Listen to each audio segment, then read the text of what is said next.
नमस्कार साथियों। आज हम लोग करेंगे साइंस का सेकंड वीडियो।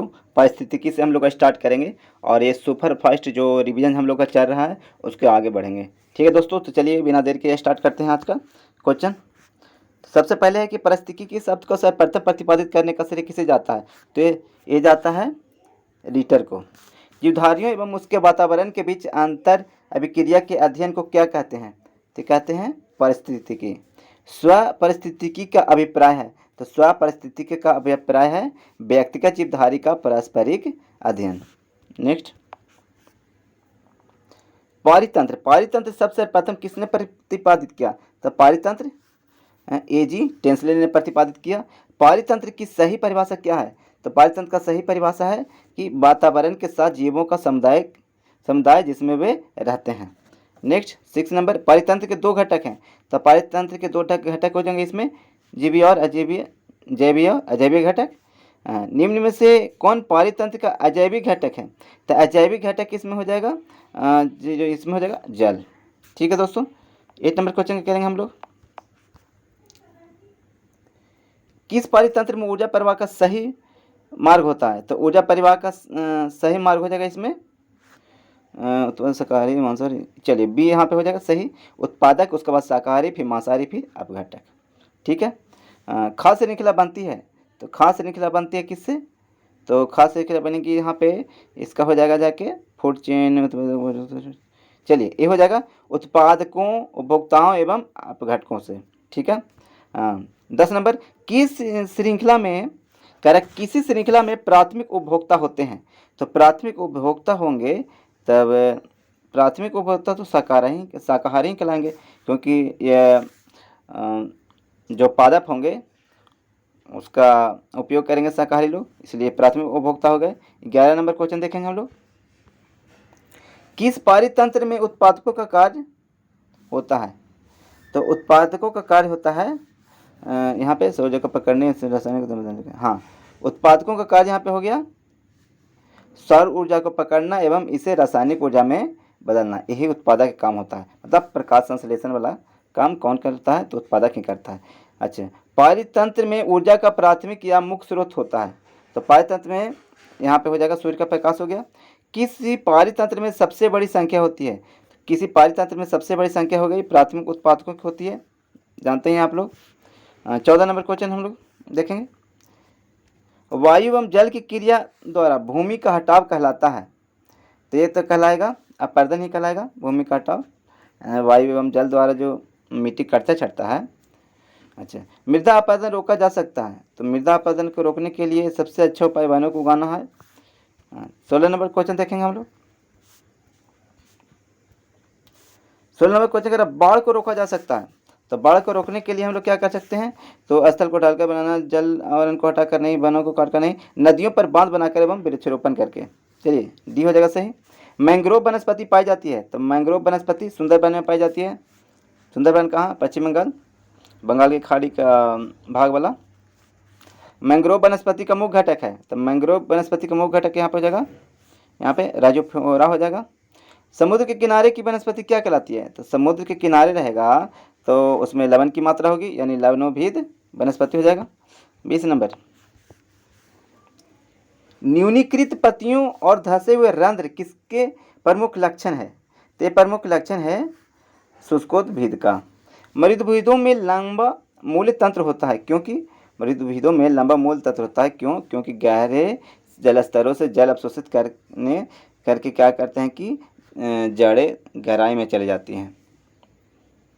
चलिए आगे, जैसे जल को खोदते खोदते जड़ है जो काफ़ी गहराई में चल जाती है, इसका कहने का मतलब सीधा यही है, इसलिए काफ़ी जड़ें उसकी गहराई में रहती हैं। यदि संसार में सभी पौधे मर जाएं तो किसकी कमी के कारण सभी जंतु मर जाएंगे? तो अगर सभी पौधे ही मर जाएं तो यहाँ पे एकदम कोई इसमें डॉट नहीं है कि ऑक्सीजन की कमी हो जाएगा। चलिए 23 नंबर देखते हैं हम लोग। अधिपादप। अधिपादप मतलब जिसको एपिफिटियस वैसे स्थानों पर पाए जाते हैं जहाँ पर, अधिपादप वैसे स्थान पर पाए जाते हैं जहाँ पे, यहाँ पे हो जाएगा वर्षा पूरे वर्ष होती है। जैसे जो भूमध्य रेखा पर जो जो देश हैं वहाँ पे अधिक पादप पाया जाएगा। अच्छा, मीर में कोफिली एक लाभदायक संयोजन होता है। कुछ पुष्पी पादपों का यहाँ पे हो जाएगा चींटियों के बीच। संसार का सबसे बड़ा पारितंत्र है, संसार का सबसे बड़ा पारितंत्र है ना, इस सागर में पाया जाता है, क्योंकि समुद्र है जो 3 हिस्सा है, तो पारितंत्र में सबसे ज़्यादा वहीं है। मृदा अपरदन रोका जा सकता है, तो मृदा अपरदन रोका जा सकता है वन रोपण करके। 27 नंबर क्वेश्चन देखेंगे। जब हम बकरी का मांस खाते हैं जब हम बकरी का मांस खाएंगे तो हम द्वितीय उपभोक्ता कहलाएंगे, क्योंकि प्रथम उपभोक्ता शाकाहारी हो गए, द्वितीय उपभोक्ता शाकाहारी को भक्षण करने वाले, मतलब कि द्वितीय उपभोक्ता हो गए, मांसाहारी हो जाएंगे। अच्छा, क्योंकि बकरी का भक्षण करने वाला, क्योंकि बकरी है जो प्रथम उपभोक्ता है, क्योंकि ये मतलब कि पादप को भक्षण करता है। सौर ऊर्जा किससे प्राप्त होती है, तो सौर ऊर्जा प्राप्त होगी सूर्य से। खास श्रृंखला से अभिप्राय है, कह रहा है कि खास श्रृंखला से अभिप्राय है इनमें से किसके द्वारा ऊर्जा अंतरण। अच्छा, तो हो जाएगा एक जीव से दूसरे, सी एक जीव से दूसरे जीव के। कह रहा है खाद्य श्रृंखला से अभिप्राय है इनमें से किसके द्वारा ऊर्जा अंतरण होता है, तो एक जीव से दूसरे जीव में, खाद्य श्रृंखला से एक जीव से दूसरे जीव में ऊर्जा अंतरण होते रहता है। 30 नंबर क्वेश्चन देखेंगे हम लोग। हाइड्रोफाइट कहते हैं, तो हाइड्रोफाइट कहेंगे किसको, तो हाइड्रोफाइट, हाइड्रो में से पानी माने जलीय पौधा को हाइड्रोफाइट कहेंगे। 31 नंबर देखेंगे हम लोग। निम्नलिखित में से कौन सा पौधा मरोद्भिद है, तो कौन सा पौधा मरोद्भिद हो गया, तो करेल, क्योंकि सरसों अमर बेल ये सब नीम तो है नहीं, यानी कि करेल ही होगा मरोद्भिद। 32 नंबर देखेंगे हम लोग। पर्यावरण के अजैव अवयव का उदाहरण है, तो पर्यावरण के अजैव अवयव यहाँ पे हो जाएंगे यही वायु ही हो जाएंगे। 33 नंबर देखेंगे। हाइड्रोपोनिक्स संबंधित है, तो हाइड्रोपोनिक्स संबंधित है जैसे बिना मिट्टी के अगर पौधा हो जाए तो वही हाइड्रोपोनिक्स कहलाता है, यानी ये हो जाएगा। सौर ऊर्जा का सबसे बड़ा यौगिकीकरण कौन है, तो सौर ऊर्जा का सबसे बड़ा यौगिकीकरण हो जाएगा हरा पौधा। 35 नंबर। पारिस्थितिकी संतुलन बनाए रखने के लिए भारत में वन क्षेत्र कितने अनुपात में होना चाहिए, तो वन क्षेत्र भारत में होना चाहिए कम से कम 33.3, मतलब 1/3 में 33.3% में। मैंग्रोव की खेती के लिए निम्न से कौन सा क्षेत्र प्रसिद्ध है, तो मैंग्रोव की खेती के लिए यहाँ पे यही दक्षिणी 24 परगना का सजने खाली जंगल यहाँ पे हो जाएगा। अच्छा, क्योंकि निम्न में से कह रहा है, यानी चारों में से, तब चारों में से यही होगा। अच्छा, एपीफाइट्स बहुत अधिक विकसित होते हैं, ऐसे पौधे होते हैं जो अन्य पौधे पर निर्भर करते हैं, तो यहाँ पे हो जाएगा यांत्रिक मदद हेतु, हाँ यांत्रिक मदद हेतु। 38 नंबर देखते हैं। 38 नंबर कह रहा है कि पादपालय एक सुविधा है, जिससे क्या होता है, तो रोग रहित दशाओं के पादपों को उगाना संभव नहीं होता, पादपों के लिए पूरा प्रजातियों को संचित रखा जाता है, सब गलती है। नियंत्रित दशाओं में पादपों को उगाना संभव, हाँ यहाँ पे हो जाएगा आंसर सी। पादपालय होता है ना, वहाँ पे नियंत्रित दशाओं में पादपों को उगाना संभव हो पाता है, मतलब ऐसा एक इन्वायरमेंट बना दिया जाता है जिससे पेड़ पौधे के अनुकूल हो, वही कहलाता है पादप, फाइटोन भी इसको बोलते हैं। आगे कह रहा है निम्न में से कौन सा कृषि कार्य पर्यावरणीय दृष्टि से उपयुक्त है, तो पर्यावरणीय दृष्टि से कार्बनिक कृषि उपयुक्त है। आगे बढ़ेंगे हम लोग। 40 नंबर क्वेश्चन देखेंगे। अधिकांश मरुस्थलीय पादप रात्रि के समय ही पुष्पित होते हैं, क्योंकि रात्रि के समय ही पुष्पित होते हैं अधिकांश मरुस्थलीय पादप, क्योंकि यहाँ पे हो जाएगा यहाँ पे ये हो जाएगा मरुस्थलीय कीट रात्रि के समय सक्रिय रहते हैं, इसलिए। रेगिस्तान में पैदा होने वाले पौधे क्या कहलाते हैं, तो रेगिस्तान में अगर पैदा होंगे तो यहाँ पे जीरो फाइट्स हो जाएगा। परिस्थितिकी नीचे की संकल्पना को प्रतिपादित किया था, तो हो जाएगा यहाँ पे हो जाएगा ग्रीनियस ने। 43 नंबर देखेंगे हम लोग। सबसे अस्थायी परिस्थितिकी तंत्र है, तो सबसे अस्थायी यहाँ पे हो जाएगा समुद्र वाला, सबसे अस्थायी परिस्थितिकी तंत्र समुद्र, क्योंकि यहाँ छेड़छाड़ भी कम चल रहा है, इसलिए अभी अस्थायी कहा जा सकता है इसको। आगे हम लोग बढ़ेंगे। परिस्थितिकी तो हम लोग कर लिए। सेकेंड में हम लोग करेंगे प्रदूषण। प्रदूषण में आते हैं, तो चलिए पहला से स्टार्ट करते हैं। वायु प्रदूषण कह रहा है कि वायु प्रदूषकों का विश्वसनीय संकेतक क्या है। तो वायु प्रदूषणों का सबसे विश्वसनीय जो होता है संकेतक, ये होता है लाइकेंस और मास। मोटर कार से उत्पन्न प्रदूषक जो मानसिक रोग पैदा करता है, ये होता है लेड माने पीबी। कार्बन मोनोऑक्साइड एक प्रदूषक है क्योंकि यह इसमें हो जाएगा हीमोग्लोबिन के संयोग से करती है। कार्बन मोनोऑक्साइड एक प्रदूषक है क्योंकि यह हीमोग्लोबिन से संयोग करती है, इसलिए यह प्रदूषक है। हीमोग्लोबिन के साथ दिक्कत हो जाता है वहाँ पे, हीमोग्लोबिन मतलब प्रभावित होता है कार्बन मोनोऑक्साइड से, इसलिए आंसर डी हो जाएगा। मुख्य वायु प्रदूषक होता है, तो मुख्य वायु प्रदूषक निम्न में से अगर इससे पूछे तो यहाँ पे हो जाएगा कार्बन मोनोऑक्साइड। मुंबई और कोलकाता जैसे शहरों में प्रमुख वायु प्रदूषक हैं। मुंबई और कलकत्ता जैसे शहर में प्रमुख वायु प्रदूषक की बात की जाए तो यहाँ पे हो जाएगा कार्बन मोनोऑक्साइड और सल्फर डाइऑक्साइड हो जाएगा, ए सही। 6 नंबर देखेंगे हम लोग। निम्नलिखित में से कौन सा वायुमंडलीय प्रदूषक नहीं होता है।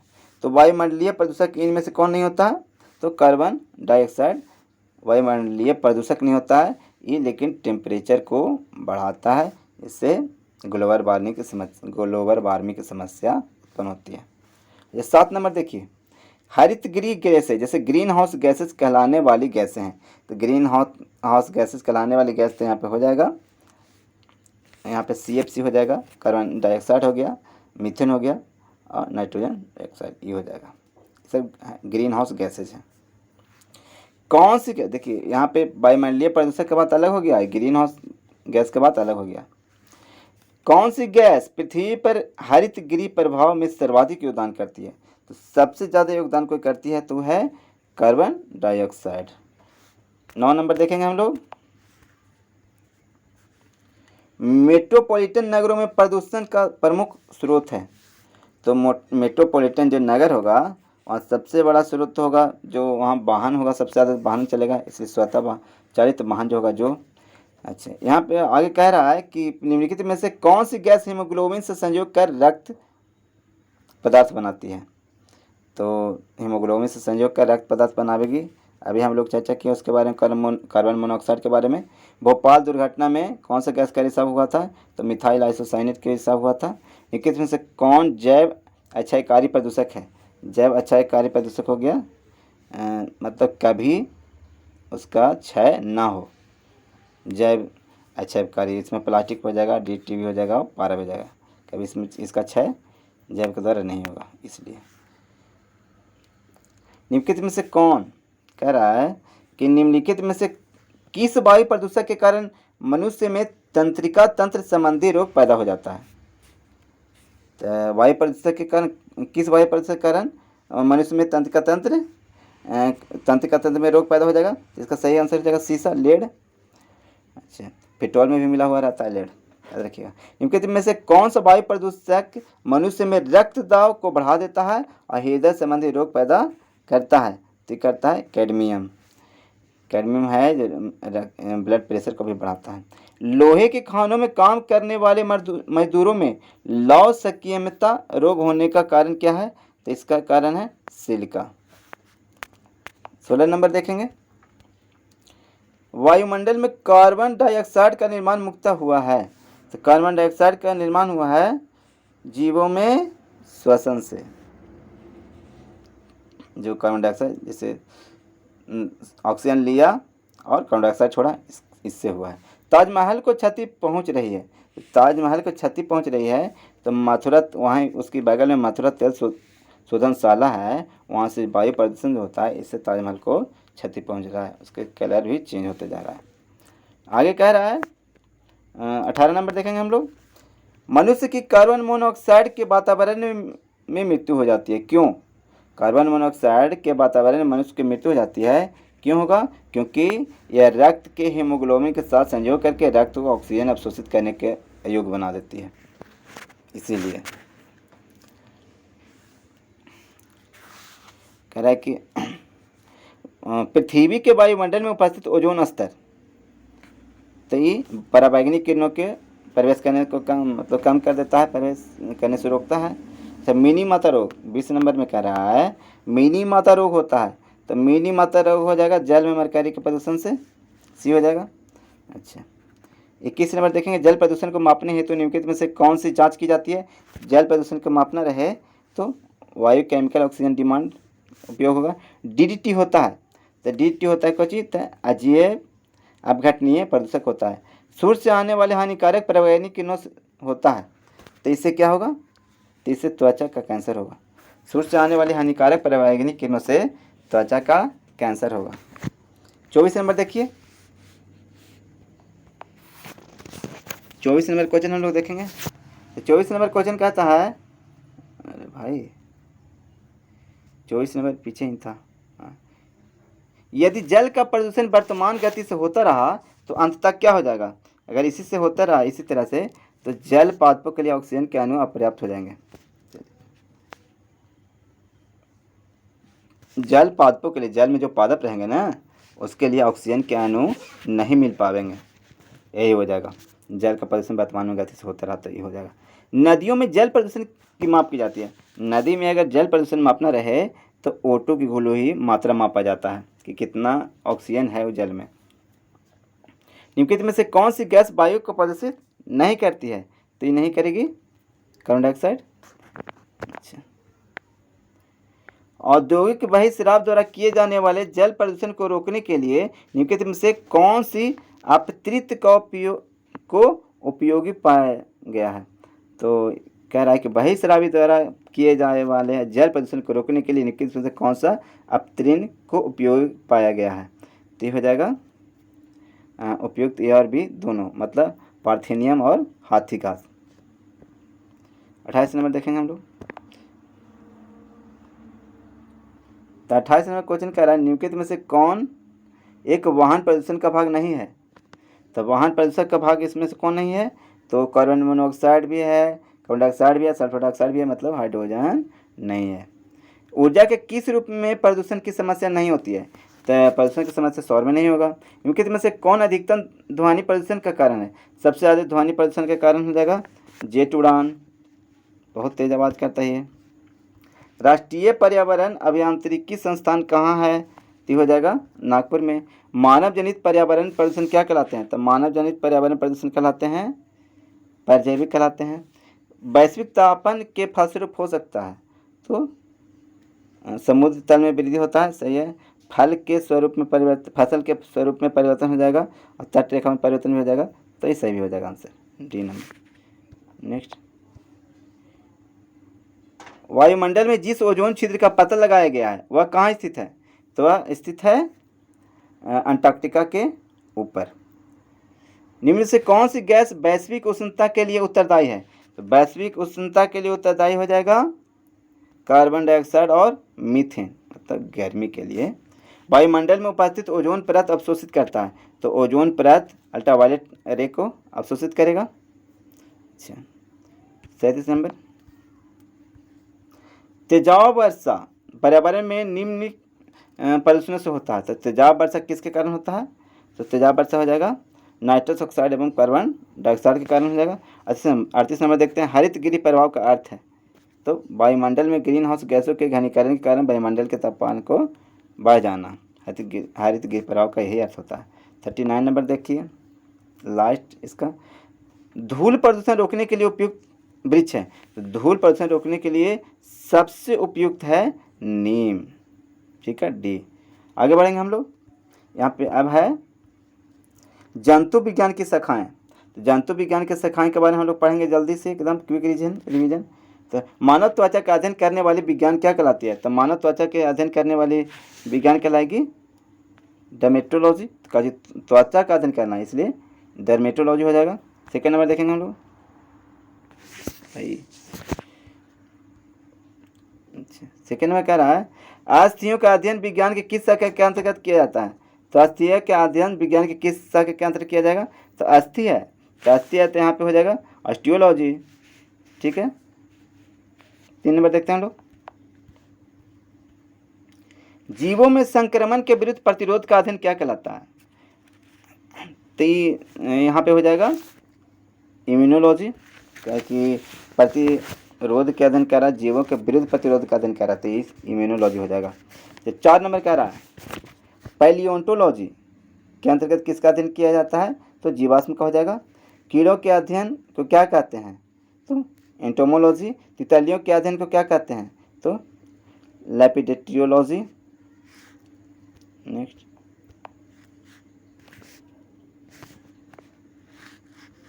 मछलियों से संबंधित अध्ययन को क्या कहते हैं, तो मछलियों से संबंधित अध्ययन कहलाएगा मछली है, भाई हो जा, हाँ, मछलियों से संबंधित अध्ययन क्या कहलाता है, तो इक्थियोलॉजी हो गया। और नीथोलॉजी में किसका अध्ययन किया जाता है, तो पक्षी के। हिस्टोलॉजी में किसका अध्ययन किया जाता है, तो उत्तक को। घाव का अध्ययन क्या कहलाता है, तो टोमेटोलॉजी हो जाएगा। कैंसर संबंधी रोगों का अध्ययन क्या कहलाता है, तो कैंसर संबंधी रोगों का अध्ययन ओंकोलॉजी के अध्ययन किया जाएगा। 12 नंबर, मोलस्का समुदाय के जंतुओं के कवच का अध्ययन क्या कहलाता है, तो ये कहलाता है क्रोंकोलॉजी। वंशागति के नियमों का अध्ययन क्या कहलाता है, तो जगह अनुवांशिकी। मनुष्य के वातावरण को सुधारने में नस्ल सुधारना कहलाता है, तो नस्ल सुधारना क्या कहलाता है, तो यूथेनिक्स। नलिका विहीन ग्रंथियों का अध्ययन करने वाले जंतु विज्ञान की शाखा क्या कहलाती है, तो एंडोक्राइनोलॉजी। उस विज्ञान को जो आनुवंशिकता के नियमों द्वारा मानव जाति की उन्नति का अध्ययन करता है क्या कहलाता है, तो ये कहलाता है यूजेनिक्स। कीटों से संबंधित जीव विज्ञान की शाखा क्या कहलाती है, एंटोमोलॉजी। मछलियों तथा उसमें संबंधित उद्योगों का अध्ययन क्या कहलाता है, तो ये हो जाएगा इक्थियोलॉजी हो जाएगा। जंतु विज्ञान की वह शाखा जिसके अंतर्गत जंतु की वह आकृति एवं वह संरचना का अध्ययन किया जाता है, तो मॉर्फोलॉजी।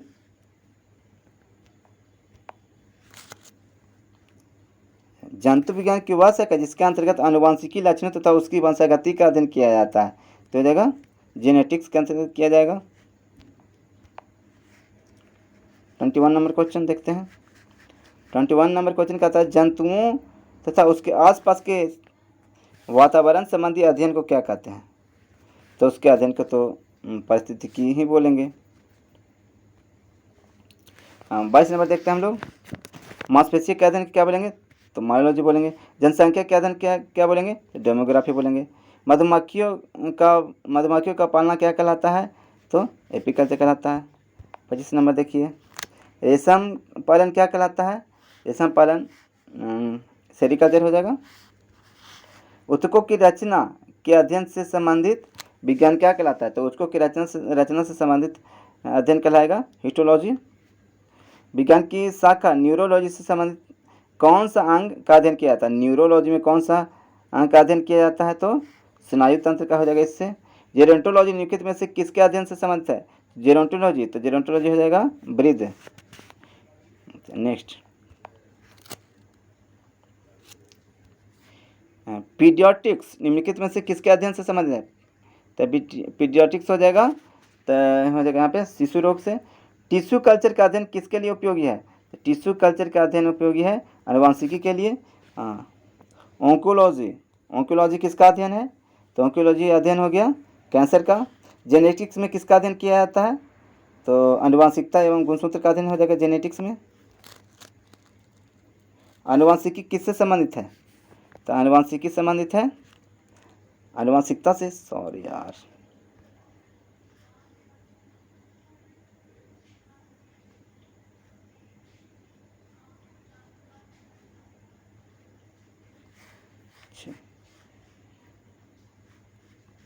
हाँ, आनुवंशिकी किससे संबंधित है, तो आनुवंशिकी संबंधित रहेगा आनुवंशिकता से। जनसंख्या के अध्ययन को क्या बोलेंगे, तो डेमोग्राफी बोलेंगे। रक्त में एंटीबॉडी एवं एंटीजन के अध्ययन को क्या कहते हैं, तो कहते हैं सीरोलॉजी। लास्ट हो गया है इसका। पारिस्थितिकी विज्ञान इकोलॉजी का संबंध किससे संबंध है, इकोलॉजी का संबंध किससे है, तो शरीर संरचना एवं वातावरण से है। अच्छा, आज का लास्ट टॉपिक प्रमुख जीव वैज्ञानिक है प्रमुख। ये बहुत छोटा है, लगभग 27-28 क्वेश्चन इसमें होगा लगभग, तो हम लोग इसको भी खत्म ही कर लेते हैं। प्राकृतिक चरणवाद का विशेष संबंध था, तो प्राकृतिक चरणवाद का विशेष संबंध था तो यहाँ पे हो जाएगा चार्ल्स डार्विन का ही हो जाएगा ए। अच्छा, एक मिनट दोस्तों। हाँ, आनुवांशिकता के नियम के जन्मदाता, तो आनुवांशिकता के नियम के यहाँ पे जन्मदाता हो जाएंगे मेंडल ही हो जाएंगे। डीएनए संश्लेषण का प्रतिपादन किसने किया था? तो कार्बन ने। प्लवमान जीन के सिद्धांत का प्रतिपादन किसने किया? तो ये हो जाएगा मैक्लिटांक। फिलॉसफिक जूलॉजी के लेखक कौन है? तो फिलॉसफिक जूलॉजी के लेखक लैमार्क हैं। 6 नंबर देखेंगे हम लोग। जीवाणु की खोज किसने किया? तो जीवाणु की खोज किया था लीवेनहॉक। हरगोविंद खुराना को किस क्षेत्र में प्रतिष्ठित नोबेल पुरस्कार मिला था? तो हरगोविंद खुराना को प्रसिद्ध पुरस्कार मिला था यहाँ पे जैव रसायन विज्ञान के क्षेत्र में। अच्छा, निम्नलिखित में से किसने प्राकृतिक वर्ण या सर्वोत्तम की उत्तरजीविता के सिद्धांतों पर आधारित विज्ञान के सिद्धांत का प्रतिपादन किया था? तो किया था चार्ल्स डार्विन। स्टेथोस्कोप का आविष्कार किसने किया? तो किया था स्टेथोस्कोप का आविष्कार तो लैनिक किया था। एडवर्ड जेनर निम्नलिखित में से किस रोग से संबंधित है? तो एडवर्ड जेनर, तो एडवर्ड जेनर हो जाएगा इसमें से चेचक का टीका, एडवर्ड जेनर। 11 नंबर, निम्नलिखित में से वह कौन सा वैज्ञानिक है जिसने पहली बार रुधिर परिसंचरण की व्याख्या की थी? तो रुधिर परिसंचरण की व्याख्या सबसे पहले विलियम हार्वे ने किया था। हृदय का पहला प्रतिस्थापना किसके द्वारा किया गया? तो क्रिश्चियन बर्नार्ड के द्वारा किया गया। ये दक्षिण अफ्रीका के थे डॉक्टर क्रिश्चियन बर्नार्ड। डीएनए की संरचना को सबसे पहले किसने रेखांकित किया? सबसे पहले वाटसन एवं क्रिक किया था। अलग अलग भी दोनों यही किए थे, वाटसन एवं क्रिक। विकास का सिद्धांत किसके द्वारा प्रतिपादित किया गया था? विकास का सिद्धांत तो यहाँ पे हो जाएगा चार्ल्स डार्विन। निम्नलिखित में से किसने यह मूल अवधारणा प्रस्तुत की थी कि सभी जीव कोशिकाओं के बने हैं? तो सबसे पहले ये बात के बोले थे टी स्वान, तो हो ही जाएगा और हो जाएगा स्लाइड। अच्छा, स्लाइडेन एवं स्वान, 2-4 आंसर। 16 नंबर, चलिए 16 नंबर हम लोग मिलान करेंगे। एक तरफ खोज है, एक तरफ वैज्ञानिक के नाम है। तो चलिए शुरू करते हैं। तो सबसे पहले है डीएनए। तो डीएनए के तो वाटसन एवं क्रिक हो गया। ए बी और ओ रक्त समूह, तो ये हो जाएगा लैंडस्टीनर, रक्त समूह का तो लैंडस्टीनर हो गया। अच्छा, आगे हम लोग करेंगे जंपिंग जीन। तो जंपिंग जीन क्या हो गया? बारबरा मैक्लिटांक हो गया। रेगुलेटरी जीन तो हो गया जैकब एवं मोनार्ड। ठीक है, 17 नंबर देखते हैं हम लोग। नज़दीक आप लोग का एग्ज़ाम एकदम नज़दीक आ गया, इसलिए जितना ज़्यादा से ज़्यादा क्वेश्चन करवाने की कोशिश कर रहे हैं, टॉपिक जितना ज़्यादा कवर हो सके। और 3 से 4 वीडियो में कोशिश करेंगे कि पूरा 3 से 4 वीडियो में पूरा जीव विज्ञान ही खत्म हो जाए। किसके द्वारा आनुवंशिकता के विज्ञान को आनुवंशिकी कहा गया? तो आनुवंशिकता के विज्ञान को आनुवंशिकी कहा गया किनके द्वारा? तो ये हो गया था वाटसन एवं अरे भाई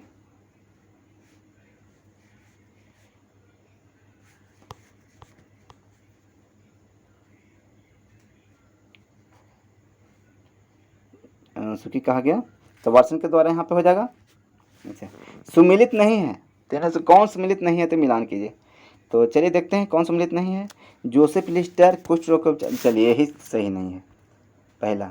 और जॉन सी साल्क पोलियो के टीका, हाँ तो सही है। एलेक्जेंडर फ्लेमिंग पेंसिलिन का खोज, सही है। एडवर्ड जेनर चेचक के, चलिए ये भी सही है। 19 नंबर देखते हैं आधुनिक एंटीसेप्टिक सर्जरी के जनक कौन है? तो आधुनिक एंटीसेप्टिक सर्जरी के जनक हो जाएंगे लिस्टर। कौन? लिस्टर। रेबीज के टीका की खोज किसने किया? ये तो रेबीज, ये तो लुई पाचर हैं।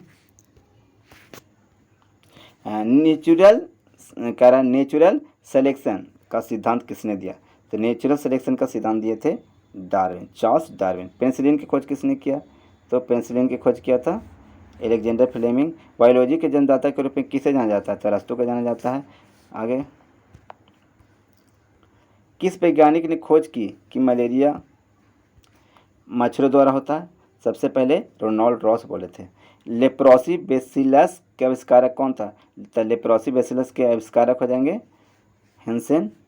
अच्छा, नेक्स्ट और लास्ट, आज का लास्ट हो जाएगा 26 नंबर पे। अच्छा, एक तरफ खोज करता है, एक तरफ खोज। चलिए हम लोग ढूंढते हैं इसको। लास्ट नहीं है, और क्वेश्चन है शायद इसमें, 1-2 क्वेश्चन और होगा। तो चलिए देखते हैं। जेनर, जेनर हो जाएंगे, ठीक है, करेंट के एडवर्ड जेनर। वाटसन, तो ये तो द्विकुंडलित हो जाएंगे, वाटसन में क्लिक थे जे। और जो द्विकुंडलित डीएनए होते हैं, जैसे डीएनए ऐसे हो गया है, द्विकुंडलित होते हैं डीएनए, एक ये वाला और एक इधर से, इसे द्विकुंडलित होते हैं। तो बताए थे वाटसन एवं क्रिक। लैंड स्टीनर, तो लैंड स्टीनर हो जाएंगे रुधिर वर्ग के, और फ्लेमिंग हो गए पेनिसिलिन के। ठीक है दोस्तों, 27 नंबर में चलते हैं हम लोग। रक्त समूह, रक्त समूह की खोज किसने किया? तो अभी हम लोग किए, लैंड स्टीनर। मधुमेह के उपचार हेतु प्रयुक्त हार्मोन इंसुलिन के आविष्कारक कौन था? तो इंसुलिन का आविष्कारक थे F.G. वैक्टिंग।